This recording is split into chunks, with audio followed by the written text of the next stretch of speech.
Salut Alexandre Ross, c'est un grand plaisir de t'avoir avec nous. Salut Liliane, merci à toi. Et tu es l'auteur de Lettres d'un entrepreneur. Tu vas nous raconter ton parcours. De toute façon, tu es un entrepreneur, tu formes les entrepreneurs, tu inspires les gens à vivre une vie plus libre. On va parler de ton parcours. On va aussi essayer d'avoir des conseils de ta part pour aider les entrepreneurs débutants. Et puis, j'ai envie de te demander, est-ce que tu veux déjà décrire un peu ce que tu fais actuellement avant qu'on retourne en arrière pour savoir tes origines?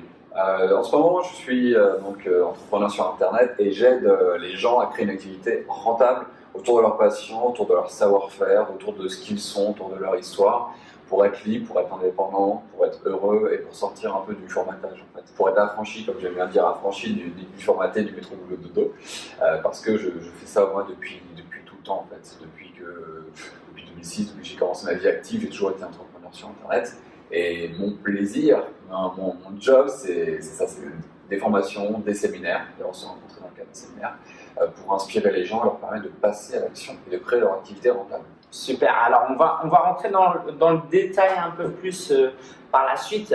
Comment tu as commencé? Alors j'ai cru comprendre que tu avais fait un lycée dans le 11e à Paris. Ah, mais comment tu sais? C'est dans le livre, mais en fait moi j'ai grandi vers Belleville. Ah ok, d'accord. Du coup ça m'a parlé, c'était quel lycée? Les Petits Champs.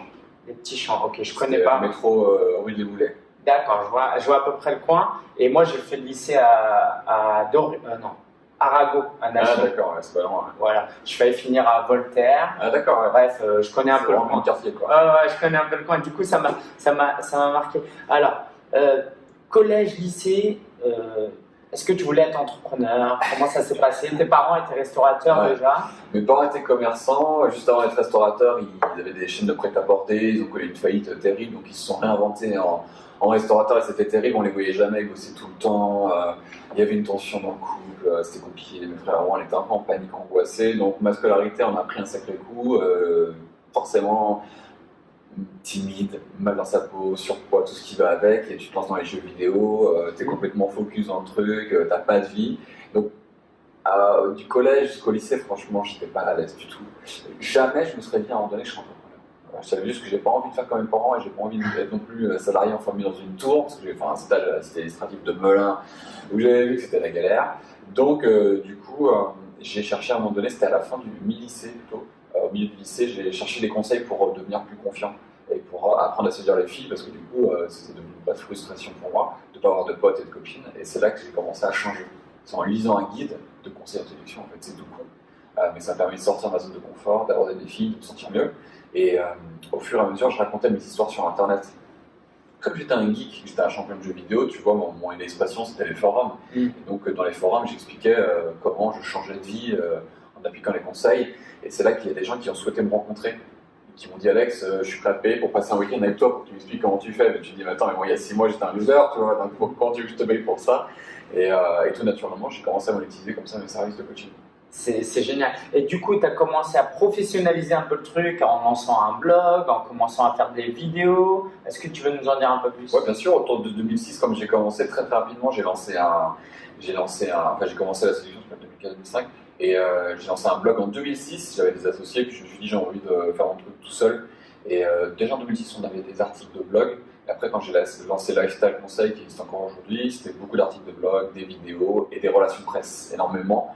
Parce que j'ai réussi aussi à séduire des journalistes, je savais qu'on les attirait et j'ai eu énormément de relations presse qui m'a permis de bien buzzer à l'époque, d'avoir un livre et d'avoir des sessions de coaching bien remplies grâce au pouvoir des médias.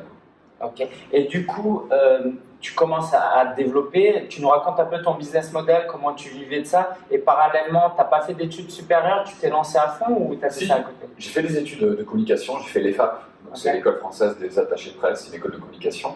Et autant te dire que c'était sympa de me faire un réseau et des potes, et c'était cool les soirées, mais ça m'a un peu servi à rien. Et j'ai commencé l'entreprise pendant mes études. D'ailleurs, mes profs se foutaient de ma gueule, hein, évidemment. Mais aujourd'hui, je pense qu'ils rigolent moins. Et donc, j'ai lancé ça comme ça et sans rien attendre. Et à l'époque, je vendais uniquement du présentiel, du coaching en fait, coaching one-on-one. Je savais pas qu'on pouvait vendre des produits numériques en fait.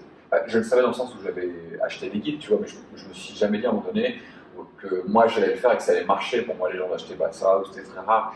Et en fait, j'ai commencé à sortir un premier guide, c'était sur tout premier produit numérique, c'était sur comment rappeler une fille au téléphone. J'ai appelé ça Phone Game. Et, à 9 euros, je m'en souviens. J'avais vendu, je crois, une dizaine sur la semaine. J'étais comme un ouf. J'étais, waouh, j'ai vendu Tiki, c'est vrai, Il y a pas un film.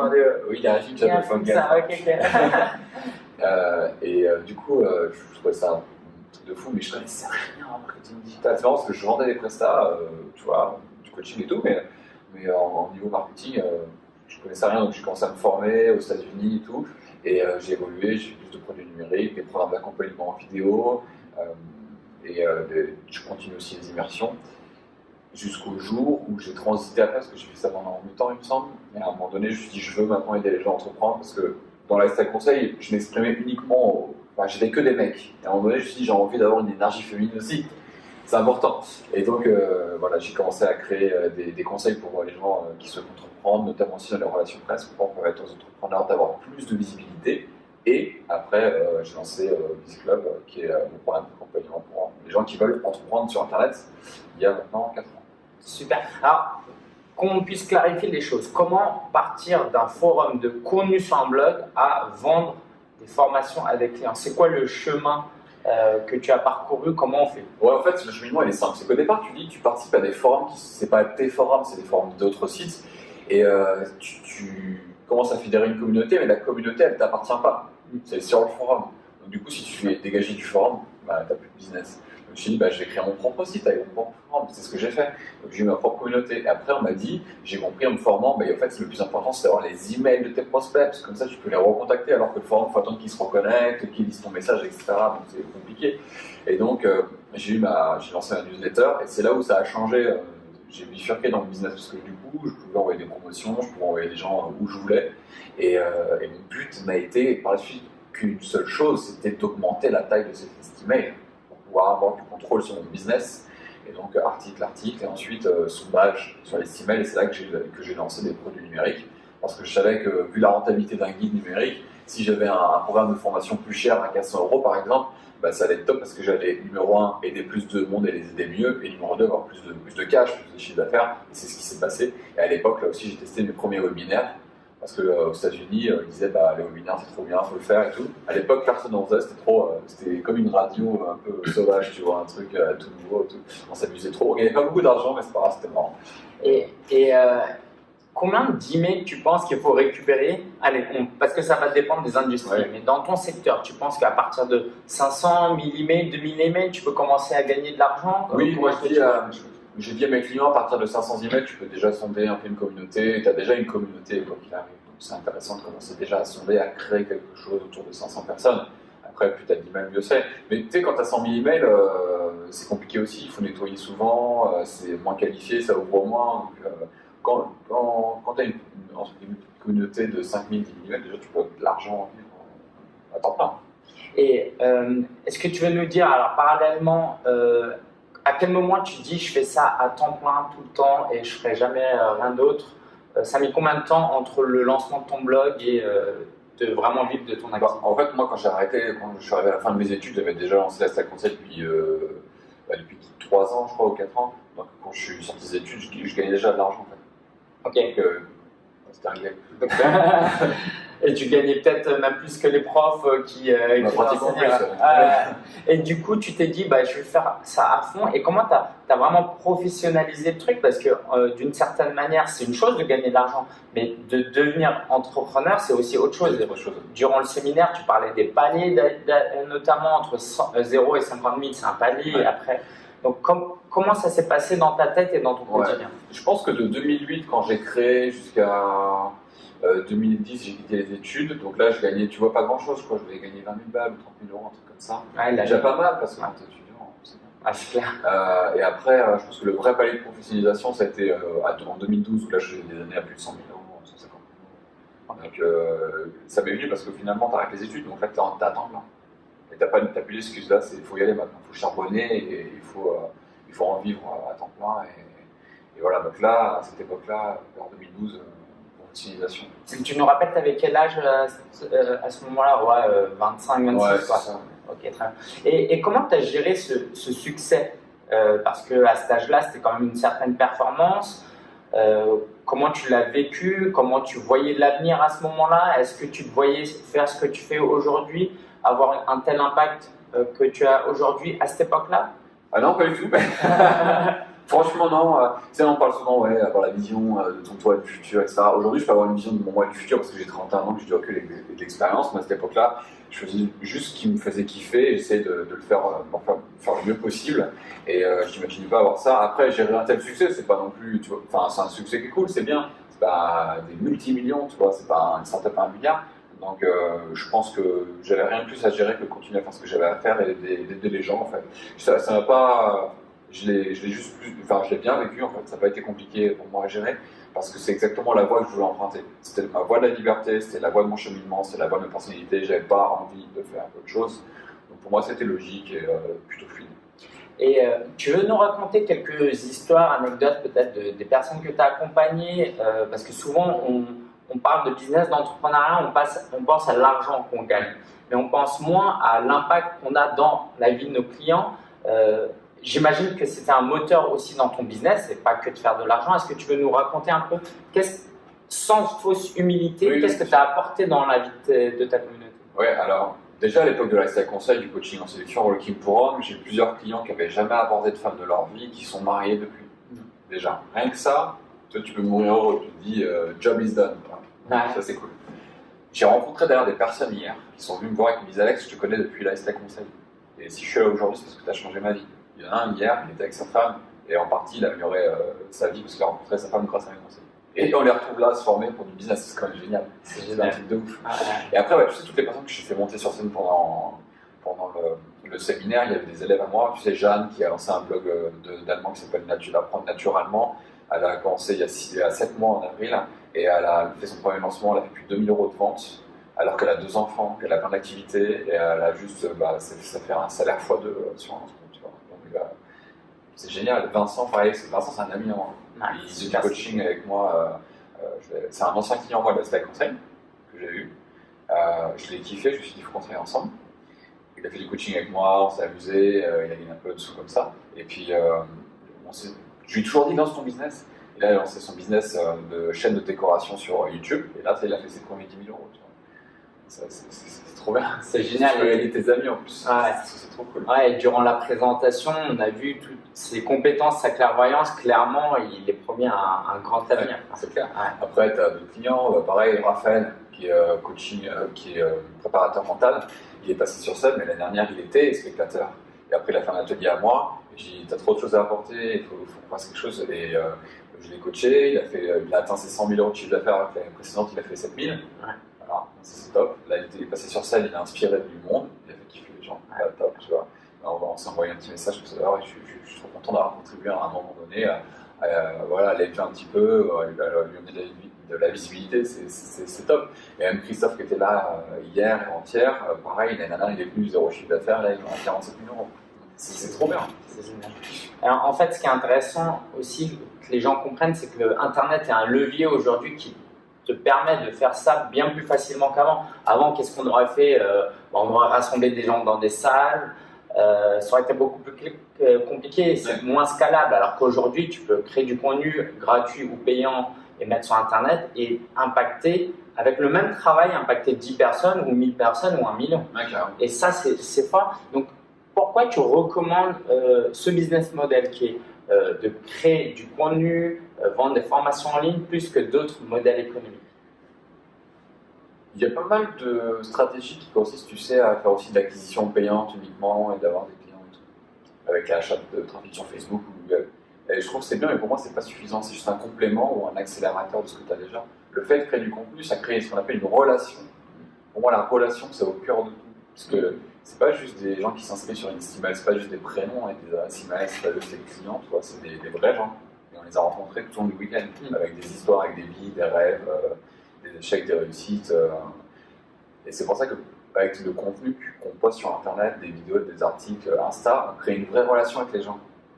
Et pour moi, ça, c'est indétrônable, c'est toute la valeur de ce qu'on fait par rapport à juste une pub, j'ai de l'achat, etc. Qu'est-ce qui nous lie tous ensemble? Et le contenu permet d'exprimer ça, c'est hyper important. Et ça d'ailleurs que les gens comprennent que c'est aussi notre grande force en tant qu'entrepreneur individuel par rapport à des grandes sociétés. Souvent les gens ils se disent mais qu'est-ce que tu vas faire, comment tu vas concurrencer les autres?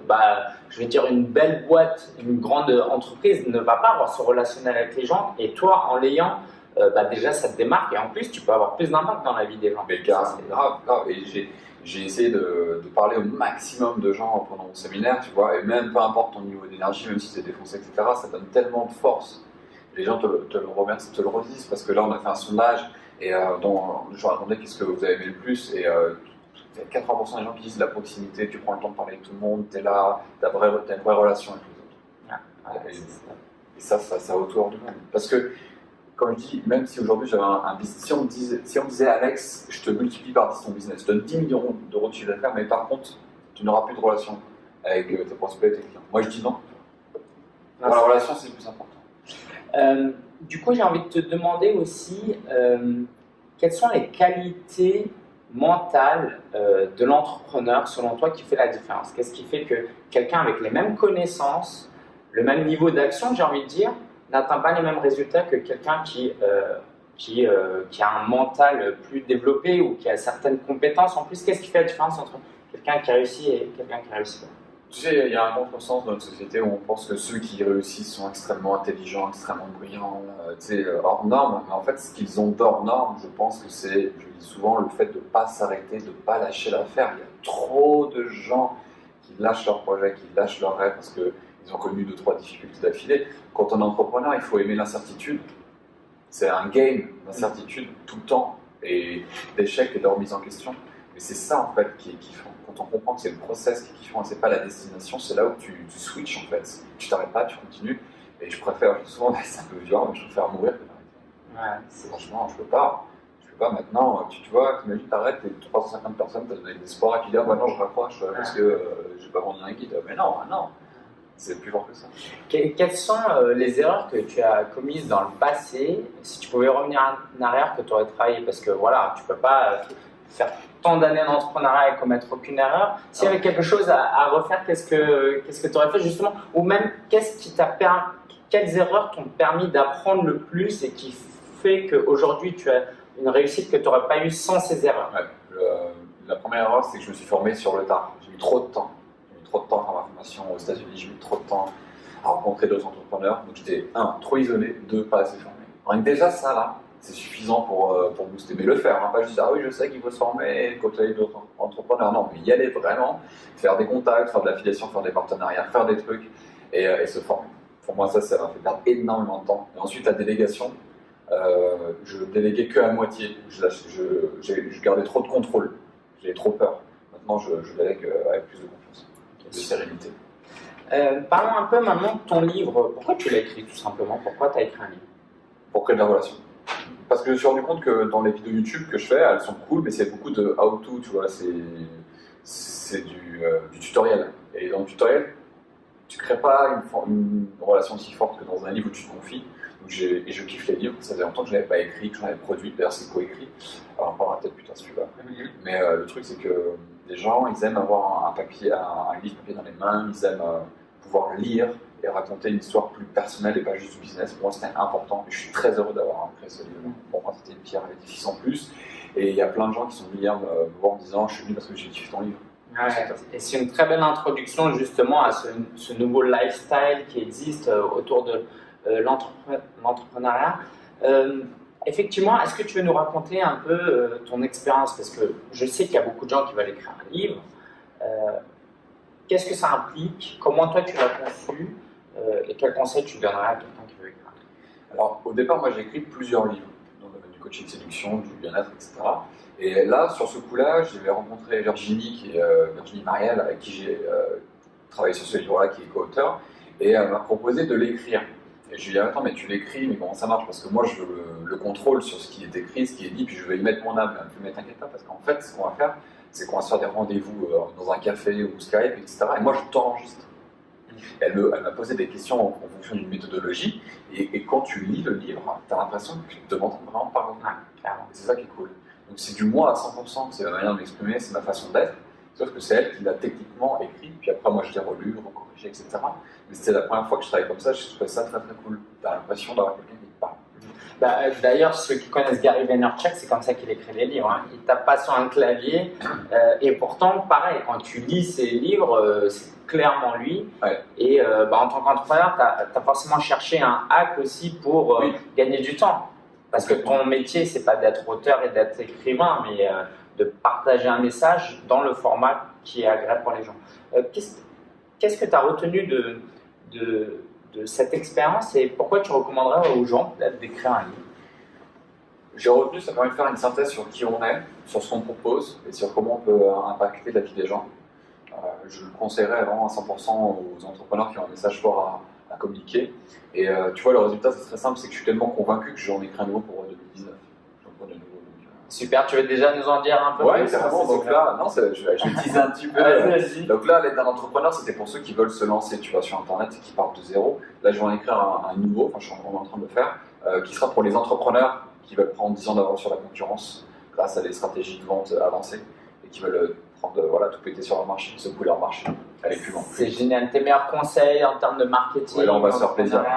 On va aller plus loin dans les conseils. Okay. Parlons un peu de marketing, tendance 2019, qu'est-ce qui va marcher, qu'est-ce qui selon toi va marcher, quel est ton focus pour 2019? Alors j'en ai parlé à mon séminaire, il y a un concept qui me plaît beaucoup, que j'ai traduit, que j'ai conceptualisé en branding relationnel. Alors qu'est-ce que c'est? On connaît tous le personal branding, tu vois, c'est avoir une image de marque cool, etc. Mais moi, ce que je reproche dans le personal branding, c'est que c'est un peu genre moi je suis trop cool, regardez, je suis dans ma Porsche, regardez, je suis dans ma villa, etc. Mais qu'est-ce que tu apportes aux gens, tu vois? Parce que certes, tu les fais un peu rêver, mais tu les frustres aussi parce que tu leur apportes pas quelque chose.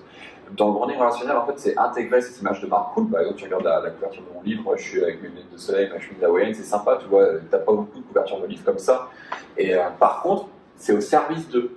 C'est-à-dire, je t'inspire, attends, écoute, j'ai quelque chose pour toi qui va t'aider. Et tout ce que je fais, du coup, est au service d'eux. À chaque fois que je crée quelque chose, il y a une image de marque forte, etc., j'inclus tout le monde avec moi dans la fête. Et ça, c'est important. Et cette relation-là, elle peut s'exprimer par plein de supports. Le livre en fait partie, mais on peut aller plus loin, tu vois. Tous les gens qui achètent mon livre, je leur envoie une carte postale. Qui t'envoie une carte postale à part tes parents, personne, ou tes enfants, ta famille, etc. Une carte postale. J'ai envie d'être là, dans le cœur des gens, avec des moyens qui ont été oubliés. Des lettres, des cartes postales, du téléphone, recréer la relation de téléphone, les SMS, messages sur répondeurs vocaux. Tu vois, marier le digital au physique, les séminaires, choses comme ça. Donc là, je mets vraiment un gros focus là-dessus.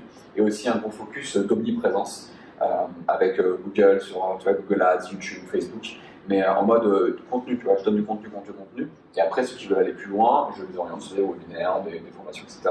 Mais je veux propager au maximum ma bonne parole. Et donc, pour atteindre ça, tu parlais notamment dans ton séminaire que tu allais reprendre le blogging. Ouais, carrément. En 2019, insister sur les réseaux sociaux aussi. Exactement. Tu vois, là, tu m'as aidé tout au long du week-end sur l'aspect réseaux sociaux. Et pareil, c'est toujours partie de cet écosystème. Il y a longtemps, le blog a longtemps été critiqué. Moi, je ne l'ai jamais critiqué, je l'ai toujours intégré. Et là, il était temps pour moi d'en rajouter un dans ce marché-là. Je l'avais sur Lifestyle Conseil, c'est comme ça que j'ai commencé. Et on revient aux sources, tu vois, un blog, c'est important maintenant. Parce que c'est de plus en plus difficile avec des régies, des plateformes comme Facebook, YouTube. Si demain, ils décident que tu fais partie de la fête, t'es exclu, puis point barre. Si t'as un blog, t'en chez toi. Super.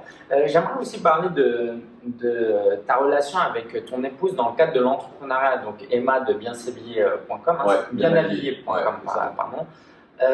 En quoi ça t'aide d'être sous nu? Moi, je suis assez mal à l'aise par rapport à cette question parce que je suis marié et depuis que je suis marié, je suis plus la même personne. Mais en tant qu'entrepreneur, alors personnellement, c'est le cas. Vaut mieux parce que c'est compliqué. Voilà. Mais en tout cas, en tant qu'entrepreneur, elle m'a fait passer un cap parce que j'ai eu un cadre, il y a une certaine pression bienveillante. Toi, dans quelle mesure ton couple t'aide dans ton business? Mais toi, ça t'a aidé, ça que tu dis? Oui, ça m'a aidé. C'est ça que je veux dire. C'est-à-dire qu'elle m'a posé un... Moi, avant, je faisais n'importe quoi. Tu vois, je travaillais de 8h à minuit. Le lendemain, je ne travaillais pas. Voilà, je faisais n'importe quoi. Là, il y a, le soir, elle rentre, elle me pose quelques questions. Du coup, je sais que il y a une certaine attente par rapport à elle. Il y a une responsabilité. Avant, je faisais ça que pour moi. Tu vois, toi, tu fais ça pour ton enfant aussi. Oui. Donc ça te pousse. Dans quelle mesure ton mariage t'a aidé à être un meilleur entrepreneur?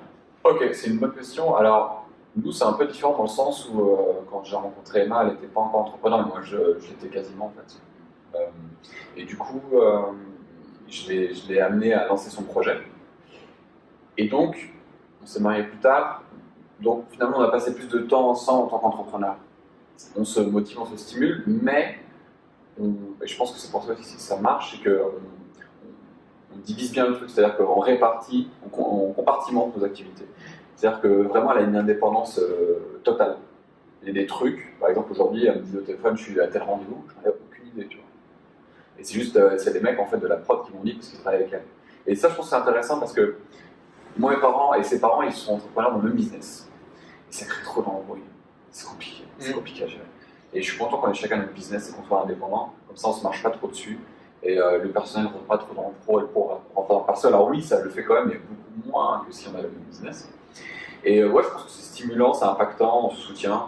Et voilà, mais le mariage n'a pas eu de conséquences particulières parce qu'on était déjà en couple et qu'on était déjà dans la même situation. Par contre, ce qui a changé, c'est mon enfant. Bien sûr, c'est notre enfant qui nous permet on a envie de se défoncer, enfin, pas de se défoncer, enfin, on a envie de contribuer encore plus pour notre enfant, tout en évitant de sacrifier notre vie personnelle, avoir du temps pour eux, tu vois. Donc, c'est notre fils qui a eu le plus d'impact dans notre motivation et notre pourquoi, plus que le mariage. Mais peut-être que le mariage, ça peut aussi impacter, comme pour toi. Mais nous, c'est plus l'enfant. D'accord. Et tu disais aussi que, en fait, le soir, par exemple, tu ne travailles pas du tout, pratiquement pas. Non, pratiquement pas. Ouais, pour passer du temps. À 17h, nous, c'est terminé. Hein. Parce que notre nounou, elle part, donc on s'occupe de Noah, notre enfant, on fait des petits bisous, on joue, tu vois, c'est trop bien. Et vraiment, hors période compliquée, hors période de lancement ou quoi, je ne touche plus avant. Et ça aussi, il faut que les gens comprennent que l'entrepreneuriat, c'est certainement pas juste pour gagner de l'argent, parce qu'au bout d'un moment, l'argent, qu'est-ce que tu en fais, quoi, ouais. Tu vois. Mais par contre, ça te donne une liberté de choisir quand tu passes du temps avec ton enfant. Moi, j'ai l'exemple de Pat Flynn, je ne sais pas si tu connais, qui lui dit si j'avais pas mon enfant, aujourd'hui, je pourrais être millionnaire. J'ai fait le sacrifice. Alors lui, apparemment, c'est vraiment très hardcore. Lui, c'est la journée carrément qu'il passe du temps avec les enfants. Il travaille un peu le matin pendant qu'il fait la sieste et il essaye d'automatiser ça au maximum. Et ça, on voit trop de parents qui galèrent avec les enfants, qui le voient le soir, le week-end. Et c'est difficile, c'est la vie, c'est comme ça. Et est-ce que c'est un encouragement pour toi d'entreprendre pour être plus libre? C'est ton message au final. Quel message tu donnerais à ceux qui galèrent, qui se disent « Ah, c'est dur, ça me demande des sacrifices ». Qu'est-ce qu'il y a à l'autre bout? Oui, bien sûr c'est dur, mais c'est ce qui est encore plus dur. C'est d'avoir une vie merde. Ça, c'est dur. Voilà, donc il faut se reconnecter à ça quand ça pique. Tu dis « Ok, ça pique, mais est-ce que la vie que tu as aujourd'hui pique pas plus quoi ?» Normalement, c'est suffisant. Ouais, continuer. Moi, ce que je dis, c'est que mieux vaut choisir ses problèmes et en être acteur comme quand on est entrepreneur que de subir des problèmes quand tu es salarié. Alors après, ça dépend de chacun. L'un n'est pas mieux que l'autre. Il y en a qui peuvent s'épanouir dans le salariat. Mais en fait, ce qu'on reproche au système scolaire, et tu en parles aussi, c'est que moi, jusqu'à 24 ans, je ne savais pas que je pouvais être entrepreneur. Et ça, c'est dommage que les gens ne comprennent même pas que c'est une possibilité. Ouais. Et du coup, d'où l'importance de ton travail. À l'école, j'ai jamais entendu parler d'entrepreneuriat. Jamais. Parce que c'est l'antithèse. Ouais. Être prof, être fonctionnaire, c'est l'antithèse de l'entrepreneur. Alors c'est bien d'être prof, c'est cool, il en faut. Mais il faudrait des cours d'entrepreneuriat très tôt. Tu ne peux pas avoir, il y a dans certaines universités ou certaines écoles, des profs d'entrepreneuriat qui n'ont jamais créé de boîte. C'est impossible, ça ne devrait pas exister. Ça devrait être interdit. Donc nous, en France, on a un gros problème avec ça. Avec la création de l'entrepreneuriat et avec les entrepreneurs. Donc, et je voudrais rebondir sur un truc sur la liberté que tu as dit, c'est intéressant. Il y a une participante hier de mon séminaire qui vient me dire, elle me dit « Oui, mais Alexandre, elle vient vers moi, elle me dit « Alexandre, j'ai l'impression que vous travaillez beaucoup et tout, et vous parlez vachement de liberté, mais j'ai pas l'impression que vous soyez vraiment libre. » Et je dis « Mais attends, mais moi, ma définition de la liberté, c'est pas de rien faire sur un palmier. » Et je lui dis « Tu sais, c'est quoi ma définition de la liberté ?» Elle me fait « C'est lié au temps. » Je fais « Non. Ma définition de la liberté, c'est de pouvoir choisir ses contraintes. » C'est exactement ce que tu as dit. C'est pas. Donc c'est pas juste rien faire. Et d'ailleurs, j'ai des journées qui sont plutôt light, de 9h à 17h, avec des pauses, tranquille.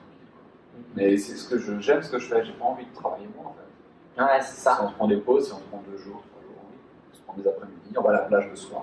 Et ça aussi, pareil, on nous apprend pas quand on est petit, ni pas chez moi, et issu d'une famille d'immigrés, d'autant plus, et à raison, l'école nous apprend pas qu'on va prendre du plaisir dans son travail, d'être passionné. Parce que nous, on se dit tous, on galère durant la journée, comme ça on profite le soir et le week-end et pendant nos congés. Mais pourquoi pas prendre du plaisir dès le début de la journée? Et ça, justement, cette question qui a été posée, c'est de la part de quelqu'un qui, c'est pas de sa faute, mais toute sa vie, elle a vu des gens se plaindre de leur boulot, comme quoi c'était pas intéressant et que ça devait être un labeur et difficile. Et après seulement, on prend du plaisir. Donc, toi, dans ton quotidien, qu'est-ce qui te fait le plus plaisir? Qu'est-ce que tu aimes le plus faire dans ton travail? Écoute, moi j'aime bien quand je travaille sur des projets qui me stimulent. J'aime bien quand je fais une petite vidéo tranquille, une nouvelle pub, une nouvelle page de vente, quand j'ai un call avec Gaël, qui est mon directeur. C'est uniquement focalisé sur les projets qui me font vibrer et kiffer. C'est de pouvoir me prendre une pause quand j'en ai envie, tu vois, faire une petite vidéo à mon fils, aller le voir dans sa chambre, voir comment ça se passe, tu vois, toujours maintenir l'équilibre, toujours maintenir le flow. J'aime bien maintenir le flow et pas avoir de barrière relou. J'aime bien quand j'ai mon coach sportif qui vient 3 fois par semaine, tu vois, toutes ces petites choses qui fait que tu kiffes. J'aime bien ça en fait. Mon quotidien il est vraiment agréable. La météo à Maurice, tout ça. Donc ce qui me fait kiffer, c'est d'avoir réussi à avoir une team de personnes que je kiffe et qui kiffent mon message et de me libérer de l'exécution qui est un peu plus relou pour me concentrer sur la création de valeur la plus importante. Question très pratico-pratique, j'en parlais à une de tes participantes hier soir durant le cocktail. À partir de quel moment on peut déléguer? Parce que ça coûte aussi une certaine somme et il faut avoir installé déjà quelque chose. Oui. À partir de quel moment tu as commencé toi à déléguer? J'ai commencé à déléguer à partir du moment où je passais toutes mes journées à faire plus de l'administration de business qu'autre chose, à répondre des emails, à créer des trucs qui n'avaient pas de valeur. Donc, mais moi, j'ai commencé à déléguer quand même assez tôt. Quand mes premiers lancements de produits, je les ai délégués avec le recrutement de partenaires, etc., la création de pages, ça c'était déjà délégué à l'époque. C'était au 2012, donc 4 ans après, 3 ans après. Super. Et quels sont tes projets dans 5 ans, 10 ans? Est-ce que tu sais ce que tu veux faire, à peu près ce que tu veux faire, ou tu vis vraiment au jour le jour et à l'année?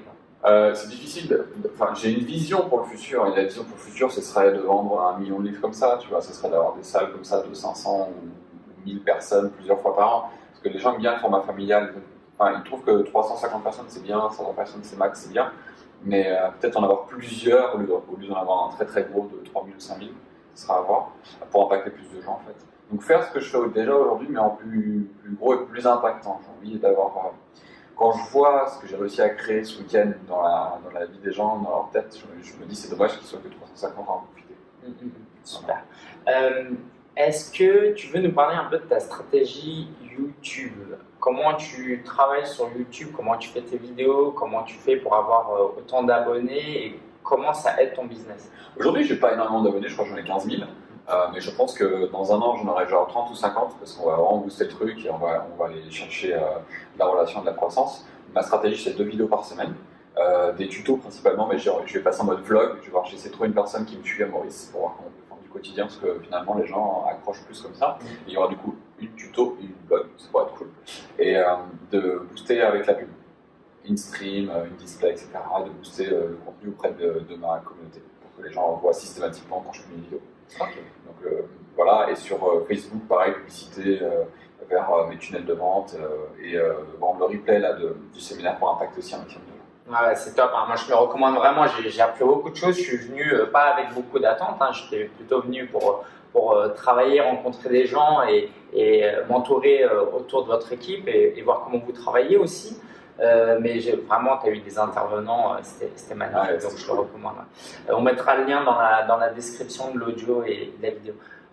Quels sont les 3 entrepreneurs qui t'inspirent et pourquoi ils t'inspirent? Russell Brunson. Russell Brunson. Finance. De ClickFunnels. Enfin Russell. Ouais. Bon, après, dans le passé, il y a eu Frank Kern quand même qui m'a beaucoup impacté. Et puis après, j'aime bien. J'ai aussi des femmes que j'aime bien. Enfin, Gabby Bernstein, Marie Forleo et Brandon Burchard aussi, que j'aime beaucoup. Tony Robbins, c'est bien, mais je ne suis pas un grand fan de Tony Robbins, mais je trouve ça hyper ouf, quoi, impactant. Ouais. Mais Russell Brunson, devant. Prenons son exemple. qu'est-ce qui, dans son parcours, fait que ça t'inspire Le mec a quand même vendu des lanceurs des pistolets de patates, tu vois, il lance des potato guns là, et il a réussi à vendre ça sur Internet. Donc, voilà, quand un mec comme ça réussit à vendre ce genre de truc, tu te dis il a forcément des histoires à te raconter. Et sa capacité, en plus quand il parle trop vite, trop fort, on comprend rien à ce qu'il raconte. C'est trop drôle. Passionné. Il est à fond dedans, mais c'est un truc de malade. C'est un super bon storyteller, c'est un marketeur de génie. Il a réussi à avoir une des plus. Maintenant, il fait partie des top 500 des compagnies américaines en termes de croissance et tout, alors qu'il a eu 0 levée de fonds. Enfin, c'est une success story de malade. J'adore tout, quoi. Et en plus, il est hyper humble, c'est-à-dire qu'il est allé il y a quelques mois à l'événement de Salesforce. Et Salesforce, c'est une énorme compagnie. Je ne savais pas du tout que c'était une société qui était aussi énorme. Ils ont plusieurs buildings, ils ont un festival qui est énorme. Et lui, il arrive là avec comme ça, Technonaut, maintenant ça fait, je crois, 100 millions de dollars de ventes, quoi. C'est énorme. Et il arrive là comme un petit enfant à Disneyland, tu vois. En mode humilité, là je pensais que j'avais une vision, mais là je viens d'apprendre la vie, j'ai une nouvelle vision et tout. Quand je vois ce mec-là, et toi t'es là, tu dis putain mec, t'es quand même Russell Brunson, tu vois. Et il y a même d'ailleurs, il se balade dans Salesforce et il y a des mecs dans les stands qui reconnaissent Russell, tu vois, ils disent ah Russell Brunson et tout, c'est quand même une star. Et il est là avec sa vision d'humilité et tout, et je me dis putain, je kiffe ce mec. Ouais, c'est chouette. Parce qu'il sort un livre là, je crois qu'il y a un nouveau sortir, je crois, Traffic Secrets. Ah ouais. Donc lourd. D'ailleurs, j'ai fait une présentation sur le branding relationnel dans mon séminaire. Suite à la formation de Russell Brunson, qui s'appelle TEDx Secrets, et qui explique comment raconter des histoires et comment vendre sur scène. Et j'ai appliqué ce template, ça a bien marché. J'ai vendu un de mes ateliers pour les entrepreneurs déjà lancés, pour Orbis, j'en ai vendu une quinzaine, donc un atelier à étiquette quand même à 30 000 €. Ouais. Donc c'est cool. Donc 7, 8, 9 mars, 8, 9, 10 mars 2019, donc pour ceux qui sont un peu plus avancés, pour ceux qui sont déjà on va en parler un peu plus en 3 jours. Bien sûr, en fait, c'est un atelier de production. J'appelle ça atelier de production, c'est parce que c'est pas juste de la théorie. Il y a des ateliers de 2 heures, il y en a 2 par jour, et à la fin, on fait de l'implémentation. C'est-à-dire qu'on se pose tous ensemble autour d'une table avec les ordinateurs et on implémente. Et donc, cet atelier-là, cette année, c'est pour appliquer le branding relationnel et passer de 1% de conversion à 10%. Qu'est-ce qui fait qu'avec une relation, tu peux avoir beaucoup plus de clients et d'abord tes prospects sont tes amis et ensuite tes clients. En 3 jours, 3 piliers. Premier pilier, trafic, Google Ads, Instagram, qui a fait une énorme différence dans mon business cette année. Deuxième pilier, livre, shipping, comment créer une histoire, soit un guide numérique ou un livre papier, et le vendre en mode gratuit, en mode frais de port derrière et upsell. Donc ça c'est la journée du tunnel de vente. Et la troisième journée, c'est conversion à la demande, comment vendre en présentiel et comment vendre grâce au Messenger. Parce que j'ai remarqué qu'en présentiel, finalement, beaucoup de gens font des conférences ou des networking, mais ça ne se passe pas vraiment retenir. Et en fait, on sort de ça, on a on a toute ta panoplie de techniques marketing pour réussir. En fait. Exactement, et passer à 10% de conversion et doubler son business en 3 mois grâce au branding relationnel. C'est génial. Tu sais quoi, vu que tu parles de Russell et qu'on parle de ton livre, moi, ce qui m'a impressionné dans son dernier livre, Expert Secrets, c'est qu'il dit qu'en fait, tu peux acquérir des leads en gagnant de l'argent avec ces leads en vendant des livres. Est-ce que tu peux nous raconter un peu bien sûr. Ça, c'est ce que j'ai expliqué en détail dans la deuxième journée de PowerBiz, mais je vais t'en donner un peu. C'est qu'effectivement, je propose mon livre offert, mais tu vois, si tu regardes, là, il est à 20 € prix public. Et pendant mon séminaire, il y a des gens qui l'ont acheté à 20 €. Okay, et je fais de la promotion sur ma chaîne YouTube et sur Facebook en disant, je t'offre mon livre, tu as juste à payer pour les frais de port et les frais d'envoi. Et c'est à 7,95 €. Et en fait, ce livre-là, à envoyer imprimé, me coûte 8,50 € ou 9 €. Donc les gens se disent, mais attends, qu'est-ce que tu as à y gagner finalement? En fait, ce que j'ai gagné, c'est très simple, c'est 2 choses. La première, c'est qu'en fait, il y a des upsells derrière et des bumps, des ventes complémentaires qui fait qu'en fait, mon panier moyen, c'est pas 7,95 €, c'est 22 €. Et parfois plus, ça dépend des périodes.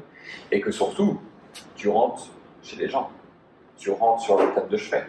Tu rentres sur leur lit le soir quand ils te lisent. Et à la fin, s'ils kiffent, ils rentrent dans ton écosystème parce que tu as créé une relation avec eux. Voilà pourquoi c'est puissant. Et surtout qu'à la fin du tunnel, tu peux les renvoyer sur d'autres trucs encore. Oui, parce que si tu parles en termes de lifetime value du consommateur, oui, potentiellement c'est des centaines et des milliers d'euros derrière. Combien de gens sont venus ici? Il y a une personne qui a pris PowerBiz, elle a commencé par le livre à 7,95 € il y a 2 mois. Elle a acheté ma formation BizStarter à 197 €. Et elle est venue à mon séminaire BizClub, c'était autour de 400 € qu'elle a acheté son billet. Et là, elle a acheté le PowerBiz à 3 millions en fait. Ouais, c'est génial. Moi j'avais déjà acheté ça chez Russell Brunson. Quand tu as sorti ça, j'ai fait, il faut absolument que je le prenne d'une pour le livre et aussi pour voir qu'est-ce que Alexandre fait. Est-ce qu'il fait de la même chose? Et c'est incroyable, quoi, le coup de recevoir. Après, vu que tu récupères l'adresse postale, tu peux même envoyer une carte postale. J'ai envoyé une carte postale suite à ça pour inviter les gens à la conférence. Donc, ouais, c'est limité. C'est génial. En fait, moi, j'ai une grande passion pour le marketing parce que quand c'est bien fait, tout le monde est gagnant. C'est ça. C'est-à-dire que moi, le livre, que j'achète un produit ou pas derrière, pour 8 €, j'ai un livre qui est passionnant, intéressant, que je peux refiler. Toi, ça t'aide dans ton marketing, donc tout le monde est gagnant. Ouais, complètement. Et puis, c'est cool de faire des choses nouveaux, en fait. C'est cool de faire des choses à l'ancienne. Genre, le livre, c'est censé être un truc à l'ancienne. Et en fait, tu peux remêler la puissance du marketing digital avec quelque chose qu'on a vu à l'ancienne, c'est-à-dire l'édition. En fait, on redonne une nouvelle vie à ces éditions. Et on se rend compte, moi, je me suis rendu compte que les gens adorent acheter des livres plus que des guides. Le taux de conversion sont bien supérieurs. Oui, parce que c'est aussi ce que un intervenant disait hier, que plus le virtuel prend de la place, plus le retour au papier, au relationnel va aussi croître. Complètement. Donc maintenant, j'ai vraiment une stratégie où je mixe le digital, le physique, dans le même but, toujours la même chose, le branding relationnel, toujours. C'est mon credo, j'ai bien vu la résultat que ça me permet d'avoir, et j'ai rempli mon séminaire pour plus vite que l'année dernière. Du coup, est-ce que Biz Club Live 2019, il y a la date déjà ou pas? Oui, alors je vais broder le temps de sortir mon agenda et trouver les dates, mais effectivement, ce sera toujours en décembre. Et si je ne dis pas de bêtises, en 2019, ça sera le week-end du 7 et du 8 décembre. Ok, et donc ce sera à Paris aussi? Ce sera à Paris, on va essayer de faire 500 personnes. C'est bien beau que ça.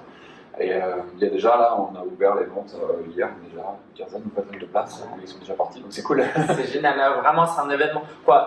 Aussi bien le livre que le Power Biz et le Biz Club Live, la formation Biz Club, on le mettra en lien. D'ailleurs, parle-nous un peu de ta formation Biz Club, qu'est-ce que ça apporte, pour qui c'est destiné? Alors Biz Club, donc, il y a finalement au séminaire, il y avait la moitié de Biz Clubbers. Donc un Biz Clubber, c'est quoi? C'est un membre de ma formation Biz Club, c'est des gens qui veulent démarrer un business sur Internet en partant de zéro. La puissance du Biz Club, c'est la communauté. Mais c'est pas juste un pitch, tu vois, il y a beaucoup de formations, beaucoup de gens qui disent oui, il y a la communauté, mais en fait, tu as un lancement, ça parle, et puis à un moment donné, ça descend, tu vois. Sauf que Biz Club, c'est maintenant, je l'ouvre à des périodes clés à chaque fois, je maintiens le niveau d'intérêt, et surtout, je coach toujours la même communauté depuis 2015. Tu n'as pas besoin de repayer chaque année, et j'améliore le contenu tout le temps, et je coach en façon illimitée tous les mois. Ce qui fait que j'ai une communauté hyper soudée, hyper impliquée, et du coup, ça, c'est une énorme différence, et je mets à jour tout le temps. Donc de 0 à 100 000 € en devenant libre, indépendant et heureux, c'est ce que je propose avec la puissance de la communauté dans Biz Club. Super, super. Est-ce que tu as un dernier mot à ajouter à ceux qui veulent se... Tu sais quoi, on va faire deux questions. Ceux qui ne se sont pas encore lancés, qui représentent la majorité des auditeurs, et un message pour ceux qui sont déjà lancés et qui galèrent un peu. Pour ceux qui ne sont pas lancés, je voudrais juste vous poser la question de savoir est-ce que vous êtes satisfait de votre vie aujourd'hui. Et si vous avez une petite voix au fond de vous qui vous dit tu peux aller plus loin, tu mérites plus, et tu peux créer une vie sur mesure, tu peux rêver, alors tu peux atteindre tes rêves, alors lancez-vous parce que ça vaut le coup, vous n'avez rien à perdre. Aujourd'hui, le ticket d'entrée sur Internet, c'est juste d'être motivé, d'avoir une attitude face à l'incertitude qui est positive et d'avoir envie de croquer la vie, donc allez-y, franchement allez-y, parce que ce que vous faites aujourd'hui, ça va avoir un impact énorme demain. Mais si vous vous lancez que dans un an ou dans 5 ans, vous vous remettez au loin, il ne se passera rien, il n'y aura pas de magie. La magie se passe en dehors de la zone de confort. Donc allez-y. Et pour les deuxièmes, ceux qui se sont lancés, qui galèrent un peu, je leur dirais formez-vous, allez au séminaire, allez aux formations. Et le plus important, c'est pas d'aller vite. Le plus important, c'est de ne pas s'arrêter. Super, waouh! Je pense que c'est une très belle conclusion. Merci beaucoup, Alexandre. Avec plaisir, Daniel. Je mettrai tous les liens vers tout ce que tu as proposé. Et puis voilà, merci pour ton temps et c'est vraiment avec grand plaisir que je vais partager cette interview avec ma communauté parce que tu apportes énormément et voilà, suivez Alexandre. Merci beaucoup, ciao. Ciao.